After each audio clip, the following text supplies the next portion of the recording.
Hello student, कल हम लोगों ने पढ़ा था ऑनलाइन क्लास में बिलियन के प्रकार, टाइप्स ऑफ बिलियन।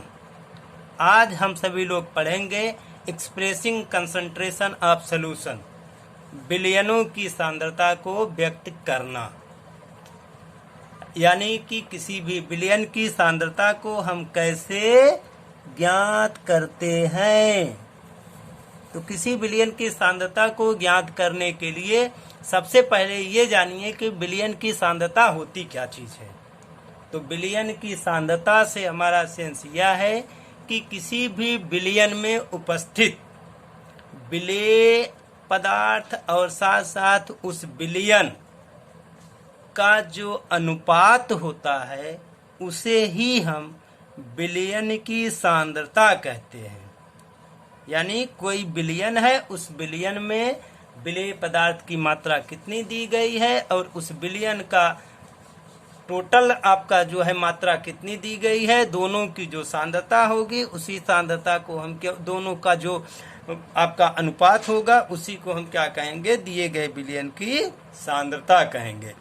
तो यहाँ पर जब हम सांद्रता की बात करते हैं तो सांद्रता जो है वह दो प्रकार से व्यक्त की जाती है। किसी भी बिलियन की सांद्रता दो प्रकार से व्यक्त की जाती है, एक तो गुणात्मक रूप में और एक जो है मात्रात्मक रूप में। जब हम किसी भी बिलियन की सांद्रता के गुणात्मक रूप की बात करते हैं तो यानी उसके हम गुण की बात कर रहे हैं, उसके प्रॉपर्टी की बात कर रहे हैं। तो किसी भी बिलियन की जो प्रॉपर्टी होती है वह व्यक्त कैसे की जाती है, वह व्यक्त की जाती है कि वह बिलियन जो है अर्थात दिया गया जो आपको बिलियन है वह बिलियन तनु है कि सांद्र है। इस आधार पर बिलियन की तनुता और सांद्रता अर्थात डाइल्यूशन और कंसंट्रेशन की जब बात की जाती है तो यह बिलियन की गुणात्मक सांद्रता के अंतर्गत आता है। जबकि जब किसी बिलियन के प्रत्येक कंपोनेंट अर्थात जब सॉल्यूट और सॉल्वेंट, विलेय और विलायक के मात्रा की बात हो तो इस बिलियन की सांद्रता को मात्रात्मक सांद्रता के नाम से जाना जाता है। तो बिलियन की सांद्रता को जब हम गुणात्मक रूप में व्यक्त करते हैं तो वहाँ पर थोड़ा भ्रम की स्थितियाँ उत्पन्न होती हैं। समझ में नहीं आता कि कैसे हम कहें कि यह दिया गया बिलियन जो है वह सांद्र है कि तनु है, क्योंकि जब हम किसी बिलियन की सांद्रता और साथ साथ उसकी तनुता की बात करेंगे तो किसी दूसरे बिलियन के सापेक्ष ही हम उसको डाइल्यूट या उसको कंसंट्रेट कर सकते हैं। जबकि यहाँ पर आपको शो करना है, व्यक्त करना है, तो यहाँ पर बिलियन की सांद्रता को व्यक्त करने के लिए हम सब लोग क्या करते हैं, मात्रात्मक सांद्रता की सहायता से दिए गए बिलियन की सांद्रता को व्यक्त कर सकते हैं। तो जो सांद्रता बिलियन की है इसे व्यक्त करने के बहुत सारे आपके मेजरमेंट हैं, मापक हैं, लेकिन पहला यहाँ पर आपको आज हम बताएंगे द्रव्यमान प्रतिशतता की बात। यानी द्रव्यमान प्रतिशतता की सहायता से सांद्रता को व्यक्त करना। तो द्रव्यमान प्रतिशतता की सहायता से जब हम सांद्रता को व्यक्त करेंगे तो इसे इंग्लिश में कहते हैं मास परसेंटेज। द्रव्यमान प्रतिशतता को इंग्लिश में कहते हैं मास परसेंटेज, जिसे W/W के रूप में भी जाना जाता है। यानी दोनों के हम भार की बात करते हैं एक्चुअल में। तो जब मास परसेंटेज को निकाला जाता है तो मास परसेंटेज का एक फार्मूला है कि मास परसेंटेज इक्वल टू आपका बिलियन में कंपोनेंट का द्रव्यमान। यानी कि बिलियन में किसी एक कंपोनेंट सॉल्यूट और सॉल्वेंट, विलेय अथवा विलायक का जो है द्रव्यमान बटे या अपान बिलियन का टोटल या सॉल्यूशन का कुल द्रव्यमान गुणे आपका 100। यहाँ पर 100 का मल्टीप्लाई हम इसलिए करते हैं क्योंकि यहाँ पर हम किसकी बात कर रहे हैं, परसेंटेज की बात कर रहे हैं। इसलिए यहाँ पर हम क्या करते हैं, 100 का मल्टीप्लाई कर देते हैं।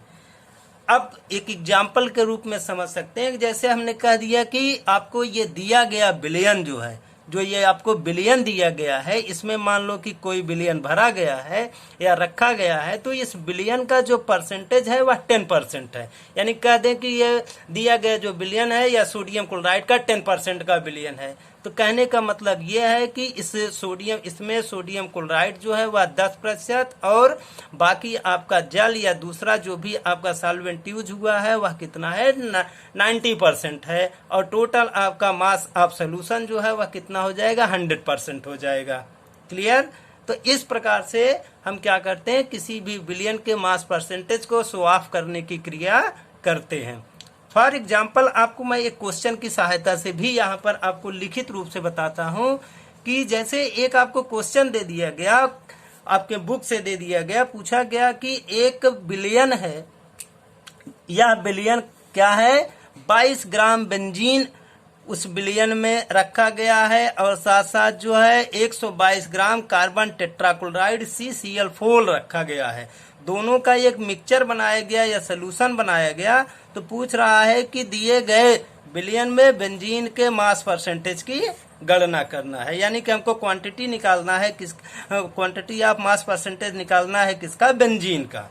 तो हम बेंजीन के मास परसेंटेज की गणना इस क्वेश्चन में कर सकते हैं, लेकिन सबसे पहली चीज कि केवल इस क्वेश्चन से हम बेंजीन के ही मास परसेंटेज की गणना नहीं कर सकते हैं, हम इसकी सहायता से कार्बन टेट्राक्लोराइड के भी मास परसेंटेज की गणना कर सकते हैं। तो आइए हम देखते हैं कि कैसे हम दिए गए बिलियन में बेंजीन के मास परसेंटेज की गणना करते हैं। इसके लिए आइए हम सोल्यूशन देखते हैं। तो सोल्यूशन में सबसे पहली चीज की आपको क्या है कि सोल्यूशन में आपका दिया क्या गया है कि कार्बन, यहाँ पर बेंजीन का द्रव्यमान 22 ग्राम, कितना दिया गया है क्वेश्चन में, बेंजीन का द्रव्यमान 22 ग्राम, जैसा कि यहाँ आप देख भी रहे हैं। उसके बाद कार्बन टेट्राक्लोराइड का द्रव्यमान 112 ग्राम। अब आपसे पूछ रहा है कि मास ऑफ परसेंटेज, बेंजीन का मास ऑफ परसेंटेज पूछ रहा है। तो बेंजीन का मास ऑफ परसेंटेज निकालने के लिए हम सबसे पहले क्या करेंगे कि टोटल आपके सोल्यूशन का मास निकालेंगे। तो यहाँ पर अब हल करना चालू करते हैं। तो बिलियन का कुल द्रव्यमान, तो बिलियन का कुल द्रव्यमान कैसे निकालेंगे, बिले और बिलायक दोनों के जब हम मास को जोड़ लेंगे तो वह आपका टोटल मास ऑफ सोल्यूशन हो जाएगा, यानी बिलियन का कुल द्रव्यमान हो जाएगा। तो यहाँ पे हमने क्या किया, 22 धन आपका 122, टोटल हमने जोड़ा तो कितना निकल करके आया, 144। कहने का मतलब कि total mass of solution is equal to आपका 144, 144 ग्राम। अब इसके पश्चात हम क्या करते हैं कि निकालते हैं मास परसेंटेज ऑफ बेंजीन, बेंजीन का द्रव्यमान प्रतिशत। तो बेंजीन के द्रव्यमान प्रतिशत को निकालने से पहले फिर से आप एक बार चलिए कि परसेंटेज निकालने के लिए आपका जो फार्मूला है, द्रव्यमान प्रतिशत बराबर बिलियन में अवयव का द्रव्यमान बटे बिलियन का कुल द्रव्यमान गुणे 100। तो यहाँ पर जो अवयव यानी कि जिसका निकालना है, तो निकालना हमको किसका है, बेंजीन का। तो हम क्या करते हैं यहाँ पर मास ऑफ बेंजीन, तो यहाँ पे मास ऑफ बेंजीन की जगह पे हमने क्या कर दिया, मास ऑफ बेंजीन की जगह पे हम 22 कर देंगे और उसके बाद बिलियन का कुल टोटल द्रव्यमान, तो टोटल द्रव्यमान हमने कितना निकाला था, 144 निकाला था। तो यहाँ पर हम क्या करेंगे, 144 कर देंगे और गुणे आपका या मल्टीप्लाई कितना कर देंगे, 100 कर देंगे। तो आइए फिर से देखते हैं। तो यहाँ पर आपका क्या हो गया कि mass percentage of benzene is equal to आपका 22 अपान जो है 144 मल्टीप्लाई 100। ये हमने किसकी सहायता से किया, फार्मूला, कौन सा फार्मूला, परसेंटेज मास के फार्मूले की सहायता से हमने इतना किया। एक्चुअल में जब इसको हम हल करते हैं तो आपका क्या हो जाता है कि ऊपर 100 का गुणा करने पर 2200 यानी 22 गुणे 100 तो आ जाएगा 2200 अपान आपका 144। और जब 2200 में हम क्या करते हैं, 144 का भाग देते हैं तो कितना आ जाता है, 15.28%।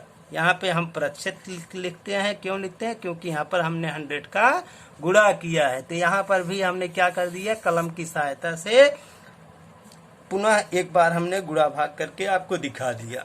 अब अगर कह रहा हो कि इसमें दूसरे यानी कि हम सॉल्वेंट की भी बात करें या सैल्यूट की दूसरे प्रोडक्ट की बात करें, तो दूसरा जो आपका प्रोडक्ट है वो प्रोडक्ट आपका कौन सा है, कार्बन टेट्राक्लोराइड। तो उसके निकालने के लिए दो मेथड है।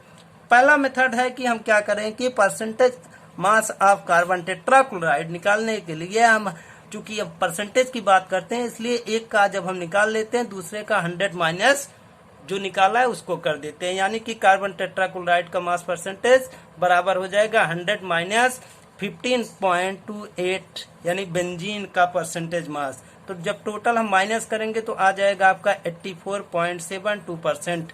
ये हो गया आपका कार्बन टेट्राक्लोराइड का मास परसेंटेज।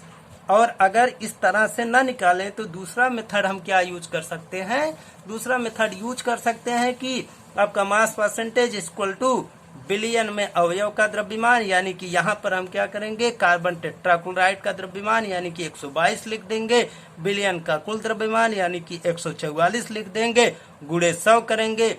पुनः जब हम उसको कैलकुलेट करेंगे तो कैलकुलेट करने पर भी टोटल आपका बैलेंस कितना आएगा 84.72%। तो इस प्रकार से बच्चों आज हमने क्या पढ़ा कि किसी भी विलयन की सांद्रता मात्रात्मक सांद्रता व्यक्त करने में द्रव्यमान प्रतिशतता की गणना कैसे की जाती है उस चीज को आज हम लोगों ने पढ़ा।